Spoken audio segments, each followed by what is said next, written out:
Ya estamos iniciando la clase de hoy de la materia de taller de sistemas operativos.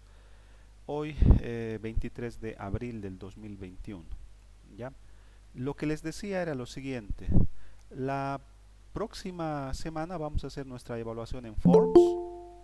Yo voy a preparar un formulario en el cual ustedes van a responder con selección múltiple algunas preguntas que les voy a hacer del material que ya lo tenemos en lo que es el Classroom, ¿no? Acá tenemos los videos, tengo que completar todavía el fin de semana, voy a completar unos videos, pero el material acá ya lo tenemos, está en Buenas introducción, noches, Inge. bueno, en introducción a lo que es TI, tenemos introducción a lo que es TI y también introducción a sistemas operativos. Además, lo que hoy vamos a hacer es introducción a sistemas operativos parte 2. De todo eso voy a crear un forms bueno, selección múltiple para que ustedes además agreguen su autoevaluación sobre los 10 puntitos, agreguen eso más la práctica que ya hemos realizado y quizá les dé alguna otra práctica más para completar el, eh, la nota, ¿ya? Pero bueno, vamos a iniciar entonces. Eso para los que, bueno, estamos 36. Hay algunos que no se han conectado ya. Si ustedes conocen a alguien, van a pasar la voz ya. Vamos a iniciar. Esto ya está en el sistema, perdón, en el Classroom, lo que es sistemas operativos parte 2. ¿Ya? Sistemas operativos parte 2. Vamos a iniciar. La anterior clase habíamos visto ya lo que son de forma introductoria las partes de lo que es un sistema operativo. Ya hay partes. Una de las partes del sistema operativo es el user space, el espacio de usuario. El espacio de usuario. Esa parte del sistema operativo se encarga de interactuar con el usuario final, ¿no? Con el usuario. Esta interfaz, esta interacción que hay entre lo que es el usuario y la PC puede ser de dos tipos. Puede ser lo que se conoce como GUI o Graphic User Interface, interfaz de usuario gráfica, o puede ser también CLI de Command Line Interface o interfaz de línea de comandos. Esas dos formas tenemos. ¿Ya? En otras palabras, la interfaz de usuario gráfica lo que hace es interactuar de una forma visual, como lo es Windows. En Windows todo es ventanas. Tú abres un programa y es una ventana. El programa que utilizo para la grabación de las clases es, por ejemplo, una ventana. No puedo minimizar, cerrar la ventana, etcétera. Hemos visto también que en el sistema operativo un programa es un proceso en realidad. Lo hemos visto en la anterior clase, ¿no? Pero bueno, esta es una forma visual de interactuar. Sin embargo, hay otra forma de interactuar simplemente a través de línea de comandos. Es decir, no hay una interfaz gráfica. No hay una interfaz gráfica. Hay esas dos formas. Dentro de lo que es la línea de comandos, por ejemplo, en lo que es Windows tenemos dos programas que podemos utilizar. Y lógicamente la interfaz gráfica, la que conocemos de Windows. Pero dentro de lo que es el sistema operativo Linux, que también lo vamos a ver, hemos visto que hay varios sistemas operativos. Unix, Chrome, iOS, Windows, etcétera. Pero también hay Linux. Y Linux también tiene la posibilidad de interactuar con el usuario de forma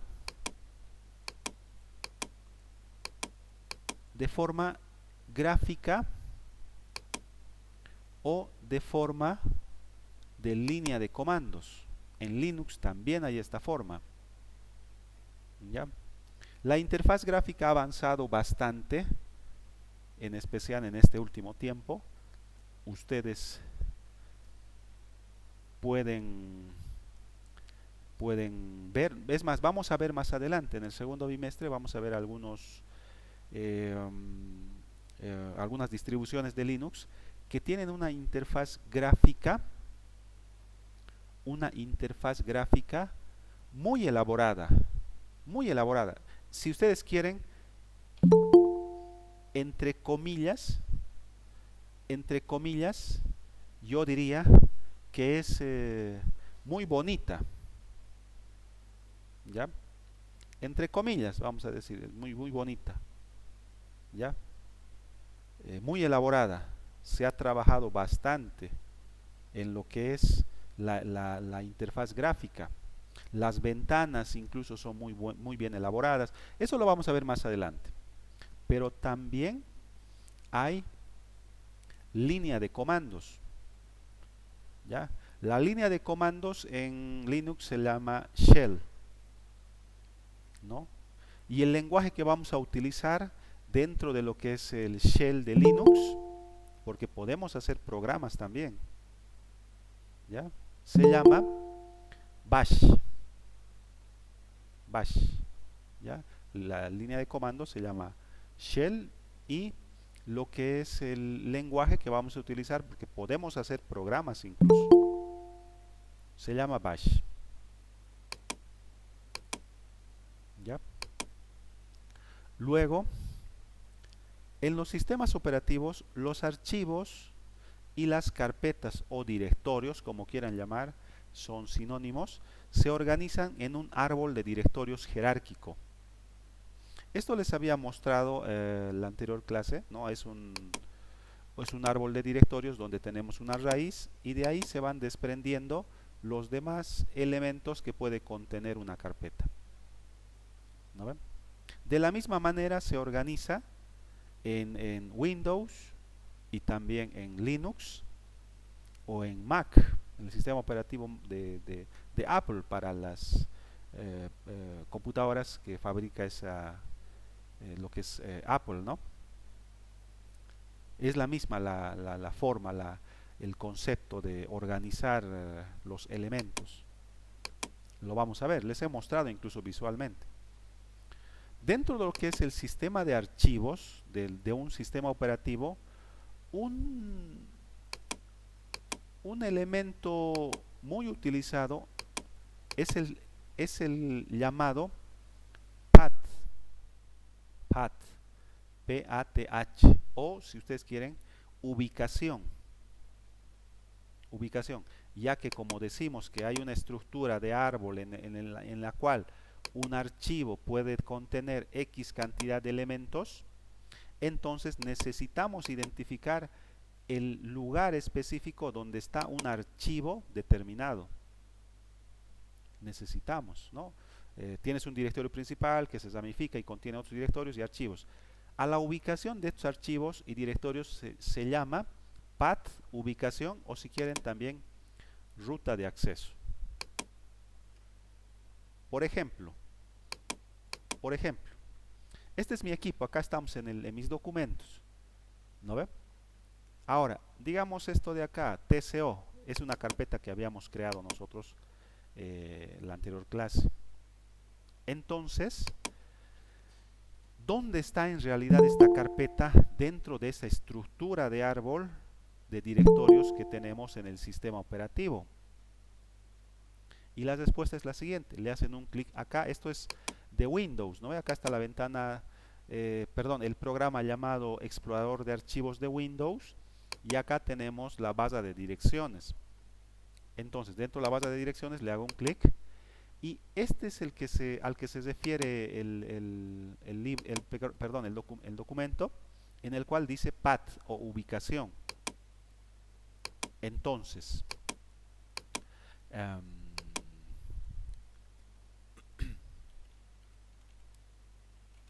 ya, perdón, por ejemplo, Esta carpeta está dentro del disco local C,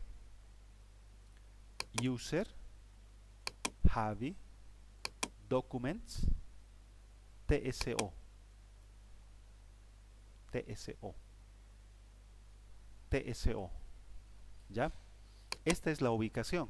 Cuando ustedes hagan un programa en C Sharp, seguramente lo van a hacer, para crear un archivo X, ustedes tienen que especificar dónde quieren crear el archivo. ¿No ve? Necesitamos determinar en dónde quieres crear el archivo. Entonces, ese lugar donde tú quieres crear el archivo se llama path. Y acá está. Es esto de acá. ¿No ve? Les voy a mostrar dentro del símbolo de sistema, acá, clic derecho. Y lo vamos a abrir acá.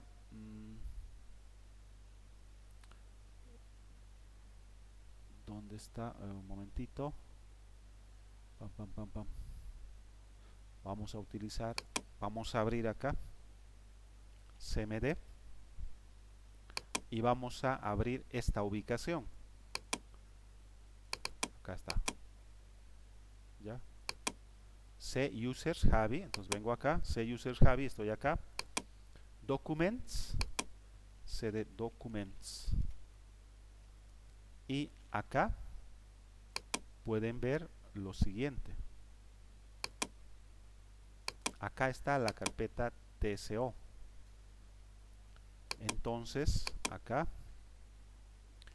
CD TSO y estamos ahora en la ubicación o el path de esta carpeta. Y acá pudiéramos crear un archivo. ¿No? Acá pudiéramos crear un archivo. En este caso no tenemos nada, miren que no lo tenemos, ¿no? Pero, como les digo, es importante entender este concepto de ubicación. Necesitamos entender eso, ¿ya? Porque si no, no vamos a poder nosotros, entre otras cosas, poder crear un archivo en una ubicación específica. ¿Ya? Es eso. Entonces, ¿qué más? Este es un ejemplo. C users Javier desktop es un path. Es un path.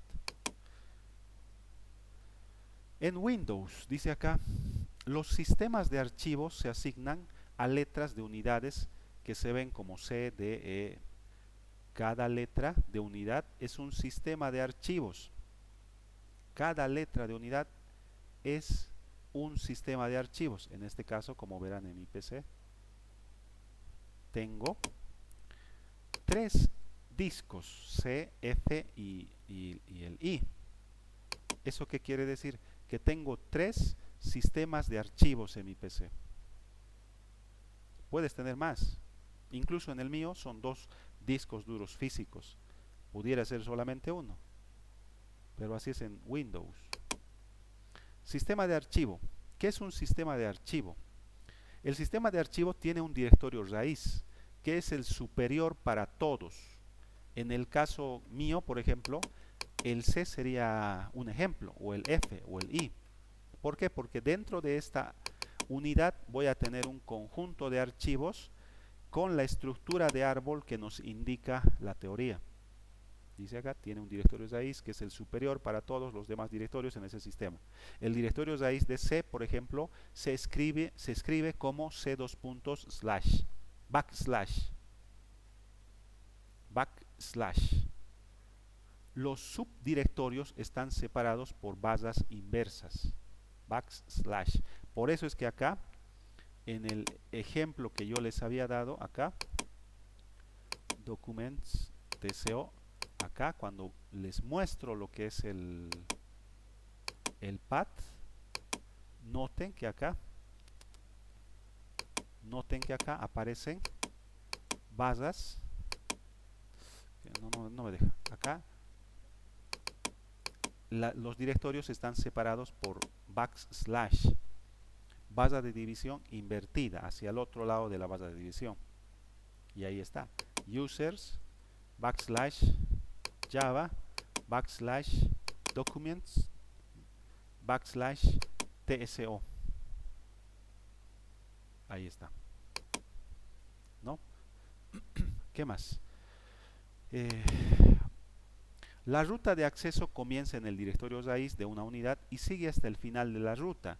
Los archivos ocultos, por si acaso, son archivos también que están ocultos por defecto, por seguridad. En Windows es así. En la interfaz gráfica de Windows es de la siguiente forma. Acá en vista, ¿no? Acá en vista tenemos la posibilidad de configurar lo siguiente. Yo estoy en Windows 10. En Windows 8 es similar. En Windows 7 tienes que abrir el menú con Alt, Vista, y acá está la opción que dice, perdón, abajo está, acá, elementos ocultos. Elementos ocultos. Yo lo tengo seleccionado. Si no lo tienes seleccionado, lógicamente no vas a poder ver. Nosotros necesitamos ver este tipo de archivos. Voy a crear acá un archivo, ¿ya?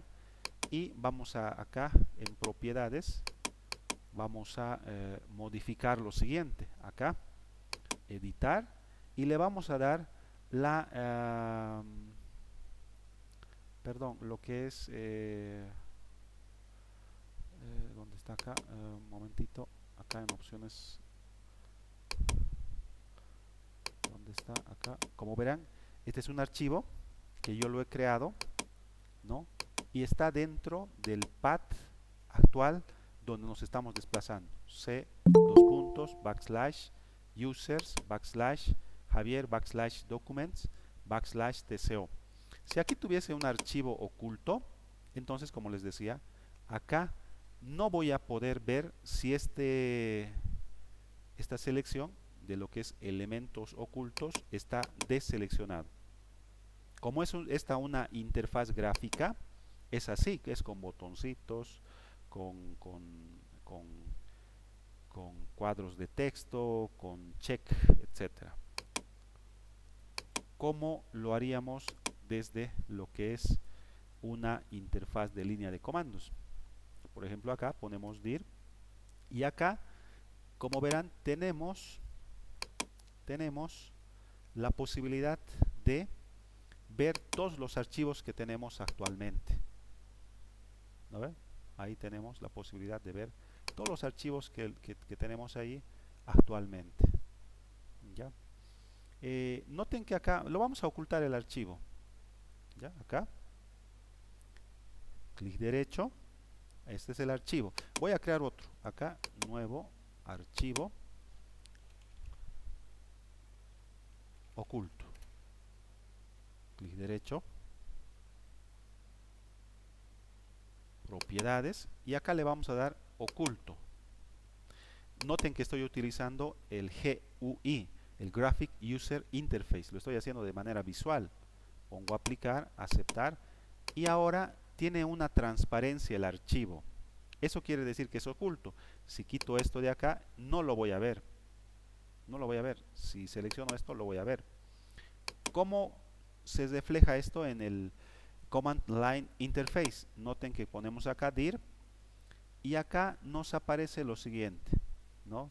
Acá está, dice un archivo, archivo.txt, y no estamos viendo, perdón, los archivos ocultos en línea de comandos.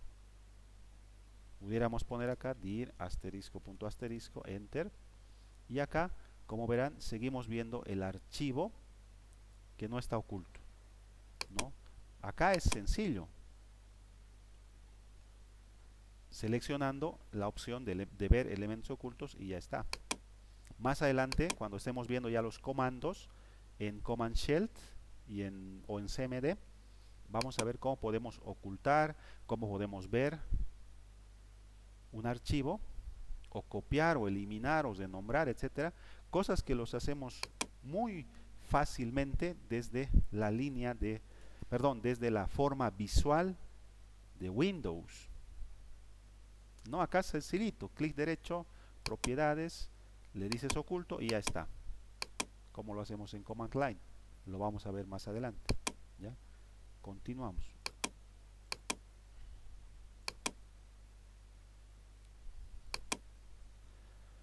Para ver la información de un archivo en el GUI, en el Graphic User Interface de Windows, lo que hacemos es clic derecho y propiedades, como lo que yo he hecho, ¿no? Acá nos venimos, esto es de Windows, clic derecho, propiedades, y aquí vemos datos generales, datos de seguridad, de detalles y de versiones del archivo seleccionado.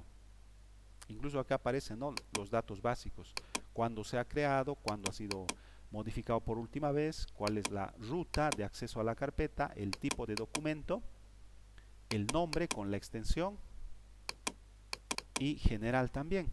Acá está otra vez. Windows le llama ubicación, ¿no? O es el path. Tamaño 0 bytes, no tiene nada, ¿no? Hemos creado vacío. Cuándo se ha creado, cuándo ha sido modificado, el último acceso y las propiedades o atributos de solo lectura o también oculto. ¿Ya? Oculto.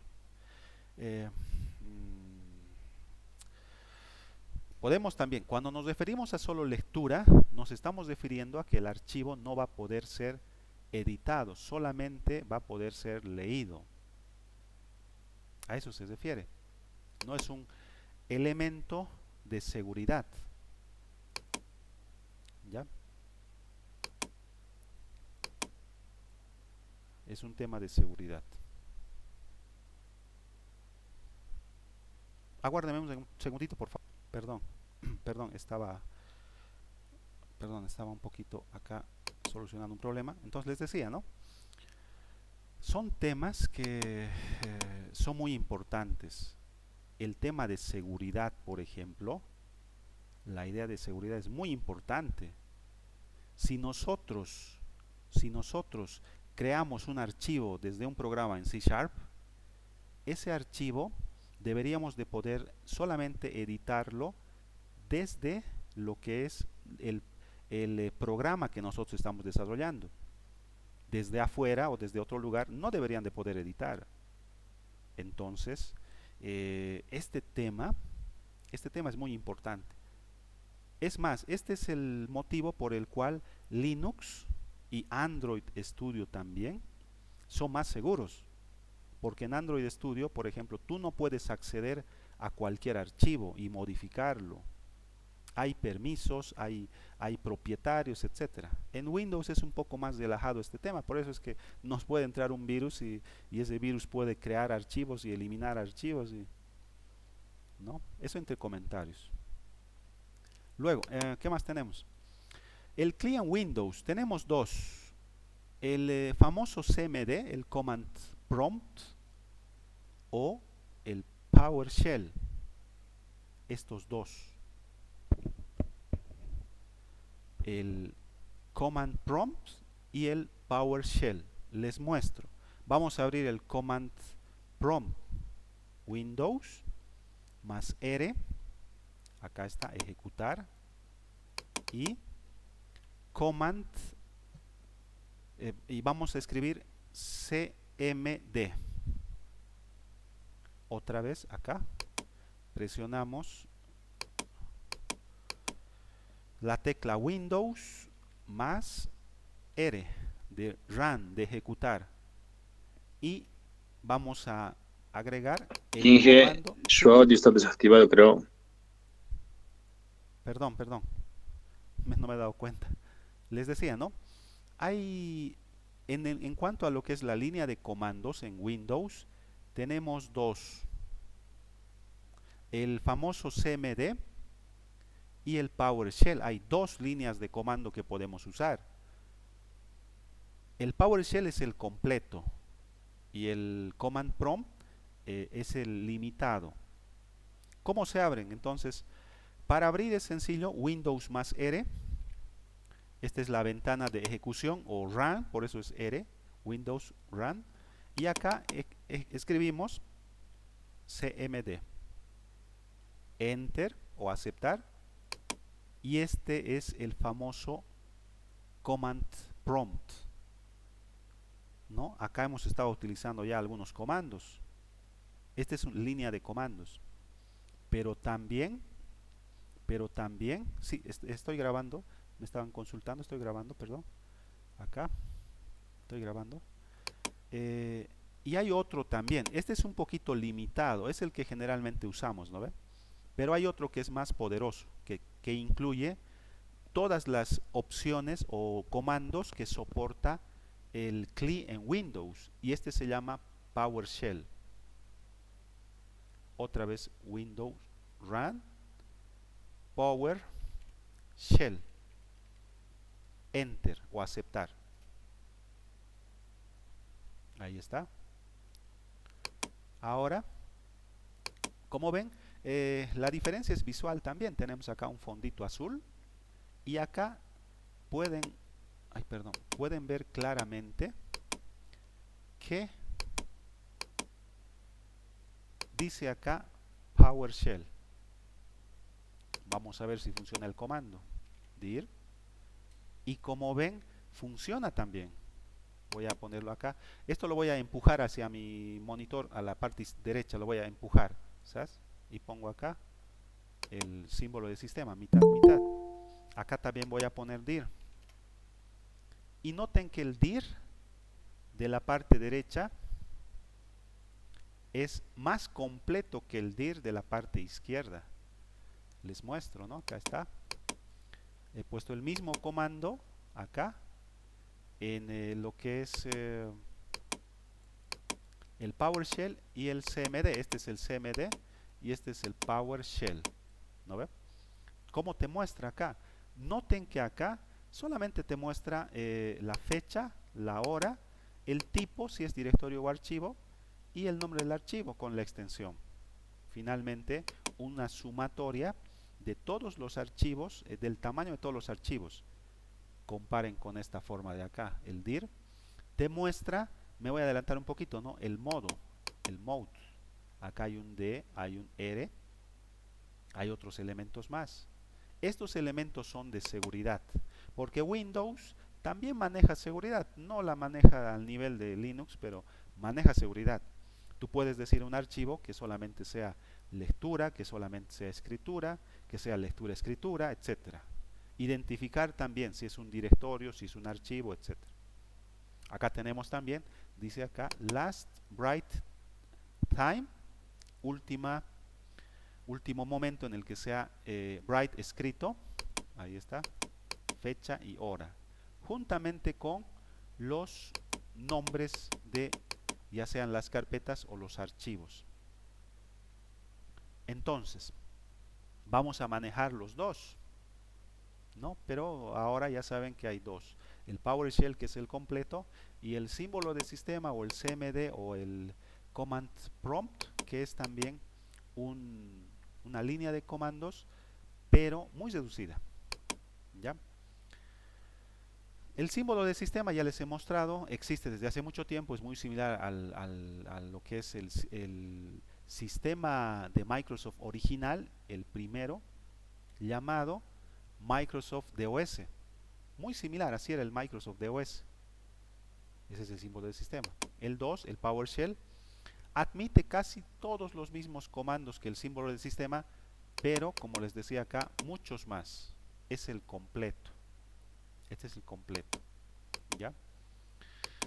Muchos comandos de PowerShell que usamos en realidad son alias para comandos comunes en otros shells, como el de Linux. ¿Qué es un alias? Un alias es como un apodo. Tú te llamas Juan Pérez, pero te dicen Juanpa, digamos. Juanpe, no es algo así. Es un alias. Es una forma de identificar algo. Lo propio acá. En los comandos podemos hacer eso. ¿Para qué? Para poder utilizar un alias y que tú puedes utilizar un comando en diferentes shells. En el shell de Windows, en el shell de Linux, en el shell de la Mac, etcétera. Ejemplo, dice acá ls. Este es un comando. ls es un comando. Es una abreviación de list. Listar. ¿Qué es lo que hace ls? Lista archivos y directorios. Lista archivos y directorios en la raíz de la unidad C. Un ejemplo, abrimos el PowerShell y vamos a escribir el comando ls. Entonces acá ya tengo abierto el PowerShell, ls, enter, Y ahí está. Acá está la ejecución del comando ls. Los comandos que nosotros vamos a utilizar los podemos usar juntamente con parámetros. Si utilizas el ls sin ningún parámetro, funciona, como en este caso acabo de hacer.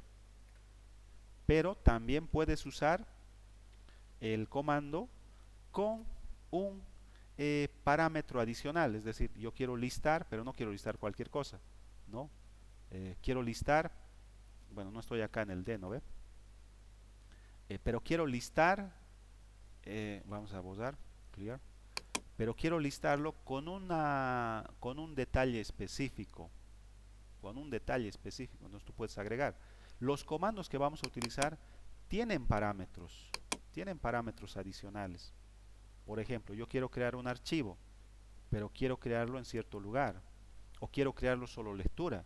Esos son parámetros adicionales que vamos a utilizar en los diferentes shells que vamos a manejar, que es el de Windows y el de Linux. ¿Ya? Otro ejemplo de comando, ¿no? Acá tenemos otro comando llamado get, ¿no? Este comando nos va a permitir obtener información con respecto a lo que es los parámetros de lo que es un comando. ¿Ya? Los vamos a ir viendo. Yo les voy a pasar un listado completo, vamos a ir practicando. Esto solamente seguimos en introducción. Hay otro parámetro que podemos utilizar juntamente con lo que es el método get, que es full, para obtener, digamos, lo que son una descripción de los diferentes parámetros que podemos usar. Otro ejemplo, lsforce. No lo tengo todavía lo que es instalado el emulador de lo que es, de lo que es Linux.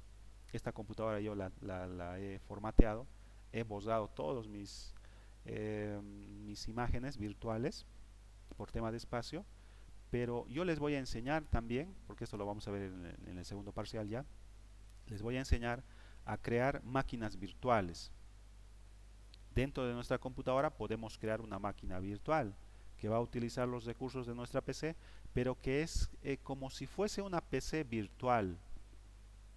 Como si fuese una PC virtual. Entonces ahí nosotros podemos cargar otro sistema operativo, Windows 8 o Windows 7 o Windows XP, o tal vez el Windows antiguo, el Windows 93, o podemos instalar Linux o Unix. Es posible esto, es posible. Por ahora no tengo, como les digo, la máquina virtual de Linux instalada para probar los comandos en Linux. No lo tengo todavía, lo voy a instalar, les voy a enseñar, vamos a hacer un pequeño manual para poder instalar, configurar y cargar una máquina virtual en tu computadora. ¿Ya? Yo les voy a enseñar paso a paso. Entonces acá está una pequeña lista de comandos básicos en lo que es Linux, ¿ya? Pero por el momento no lo vamos a poder ejecutar, ¿no? Por ejemplo, el ls que hemos utilizado en lo que es PowerShell, que funciona, como han visto, el ls que funciona, también funciona en el shell de Linux. Funciona. Un ejemplo acá que estoy planteando, ¿no? Abre la terminal. En Linux no se llama Command Prompt el programa que utilizamos para línea de comandos en modo Graphic User Interface. Se llama terminal. Es algo parecido a esto de acá, ¿no? Es un programa que nosotros abrimos y que dentro nosotros podemos usar línea de comandos. En Linux se llama terminal. Abrimos la terminal, insertamos el comando ls y vemos lo que pasa. De la misma forma que en Windows va a listar los archivos y los directorios que se tienen dentro de una ubicación específica por defecto, o puedes usar una ubicación específica. En Windows estamos acostumbrados a usar mis documentos, mis imágenes, mis videos, etcétera, ¿no ve? En Linux es un poquito diferente. Hay una carpeta, por ejemplo, llamada Home. Entonces pudiéramos listar todo lo que tenemos dentro de la carpeta Home. Y noten que acá en Linux no utilizamos el backslash que utiliza eh, Windows, sino utilizamos el slash. Este es un ejemplo. Lo de arriba, esto de acá es Linux, y acá tenemos la carpeta Home famosa, slash Mint, en Linux la distribución Mint, slash desktop. Esto sería similar a lo que nosotros conocemos en en Windows, C, dos puntos, backslash, al otro lado es de la barrita, backslash user, backslash Javier, backslash desktop. ¿Ya? Esto lo vamos a probar en Linux cuando ya tengamos las máquinas virtuales, todavía no la tenemos. Este es otro ejemplo de lo que es el comando ls, pero agregando el parámetro help. Cuando tengamos el prompt, perdón, la terminal en el emulador, lo vamos a ver, vamos a regresar, ¿ya? Entonces ahí son los resultados que nos van a pasar, y como les digo, lo que nos falta ahora es ver el tema un poquito más detallado de lo que son los comandos. En la siguiente clase ya les voy a enseñar a crear lo que es la máquina virtual y poder cargar Linux en la distribución que ustedes quieran. Hay muchas distribuciones, les voy a dar algunas alternativas que ustedes pueden elegir, y vamos a instalar y vamos a probar los comandos, ¿ya? Pero en la parte teórica, y voy a incluir esta presentación también, que es cortita, no es grande, ya se los he copiado acá. Acá está, dice sistemas operativos P2, parte 2. Ya, se los voy a... Bueno, ya está en el Classroom, ustedes lo van a poder acceder, y voy a incluir entonces en la evaluación de la siguiente semana lo que es, acá está introducción a TI. Esto es duplicado, lo he puesto en los dos lugares, yo me he equivocado.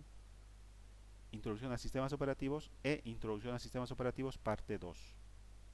¿Ya? Entonces de ahí van a ustedes descargar, ahí está, es en PDF, lo pueden abrir en el celular, y el formulario de selección múltiple también lo pueden hacer en el celular, pero van a tener un tiempo limitado.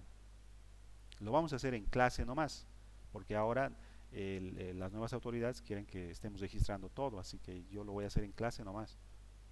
Pues voy a estar ahí conectado por si tienen alguna duda, ¿ya? Y adicionalmente, si lo veo necesario, les voy a dar alguna práctica en equipos más para completar ya todo el puntaje del primer bimestre, ¿ya? Entonces van a agregar también, voy a detener la grabación,